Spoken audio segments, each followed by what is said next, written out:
thank you all very much for coming, and thank you very much for Bob and the Historic Society for bringing this sword and the cane to our attention and bringing it to City Hall. Um, it's obviously one of those relics that the society is so great in finding, but this is a special one because it's one from, I believe, the only four-term mayor. Uh, I think I think the I think someone tied him afterwards or something. and they were 1 year terms. 1 year terms back then, yeah. But he was also a hero from the Civil War and someone that served for a number of years, was actually there when the Confederate troops surrendered, and so he was a war hero as well as someone that was very special to the city of Marlborough. So he was the 10th mayor of the city. Henry Parsons is long remembered, and his picture is hung downstairs. So anyone can come in and see that. And Bob, I just want to thank you for bringing this to our attention and getting it from that collector. So Yeah. I want to say a few words. Okay, fine. Yeah, we're in the process of renovating a room up at the Peter Rice Homestead, our headquarters, I guess you could call it. And it's also like a museum. And we decided to make one of the rooms into a military room. And all the military from the past in the city of Marlborough. And we have quite a bit of information from that, and pictures and documents and you name it. So we're running out of, I said, we're putting everything in boxes and putting it in the attic. That's no good. But we want to show the citizens of Marlborough because we have all kinds of things. And this came along, the sword, and I didn't even know we had this cane, the Parsons cane. Somewhere along the line, it got lost in our society and put up in the attic, buried by other stuff. And someone just said to me, well, what about the cane? And I said, what cane? They said, Parsons cane. And so we started looking. We have a crew, Buck Galliani's part of it, Bill Dunbar, and some other that are redoing that room. And they work on Sundays, Sunday afternoon, and Sunday morning and afternoon. So I went up and told him, Buck says, I saw that up in the attic. Went up in the attic and there it was. So, but that's quite a cane. You'll get in your packages the description of the cane. It's one of these canes that are made of bits and pieces from all over the country.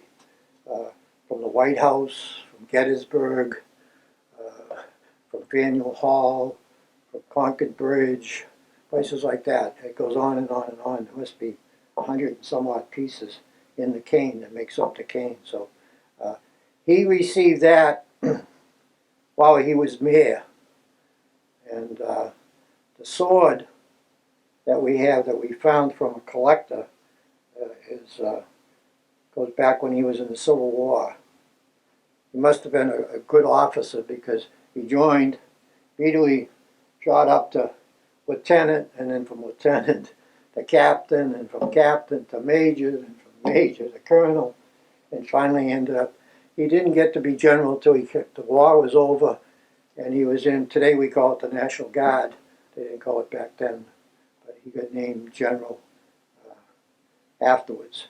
But back then, they used to have to buy their own swords because they needed all the money they could for ammunition and clothes and other things. So he bought that sword and had it inscribed, and it was just a showpiece like he carried around. But he worked his way up there as a good leader, I guess, and when he left, he was a machinist out of New York City, is where he came from, was New York City. And he was a machinist. So he had been doing business with some of the new shoe industries up here in Marlborough on machinery. So when he got out of the war, after the war, instead of going back to New York, settling here, he came to Marlborough and settled here. And he put up a machine shop on Lincoln Street. You couldn't go see it today because it's a parking lot. It's right on the east side of the armory, the old armory. You see that big parking lot in there. That's where his machine shop is there. When you get your press package, you'll see a picture of what it looked like back then. He also lived right up around the corner on Winthrop Street, so he could walk to work and back and forth and back and forth. When he got elected mayor, he served 4 one-year terms. And he got a lot done in those 4 1 years. And he got honored with this cane, Parsons cane it's called. Not so much for, that was part of it, but more so because he'd become a general. One of the only generals Marlborough's ever had. And he became a general. And so they awarded him really for that because there was a military organization that made the cane.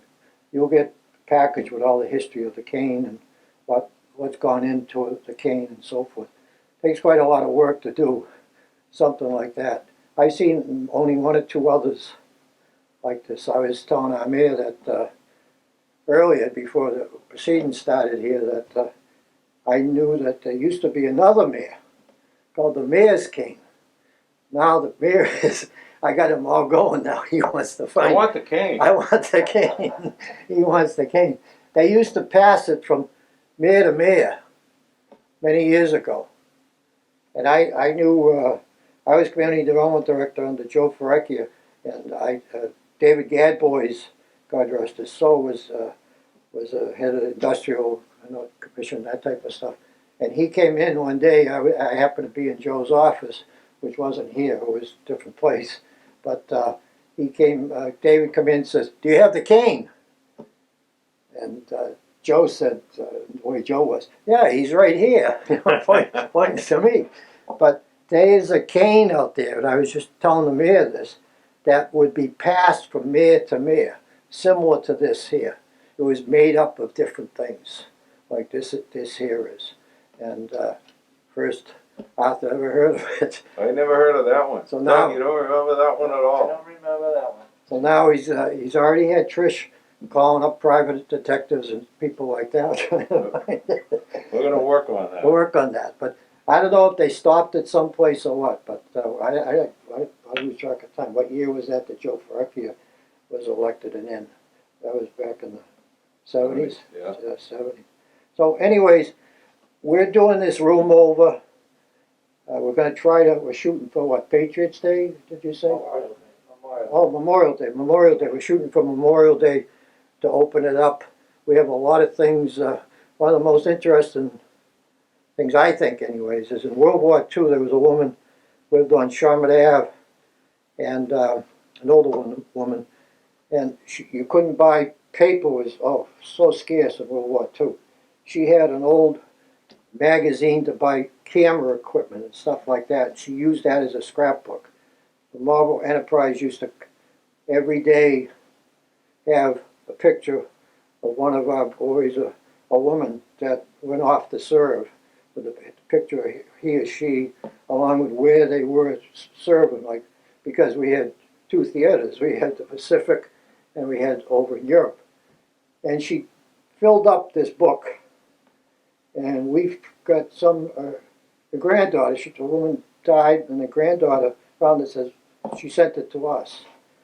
And we ran a big thing on, I'm trying to remember which day it was. None of you were here. Memorial Day, when do you have the parade? Is Veterans it Veterans Day? It was Veterans Day. And at the old senior center, up on Main Street, we had this big display up. We had one of our board members, God rest his soul, is gone now, but he was very good with computers, digitized, and things like that. And we took all these clippings and he blew them up to this size like this here.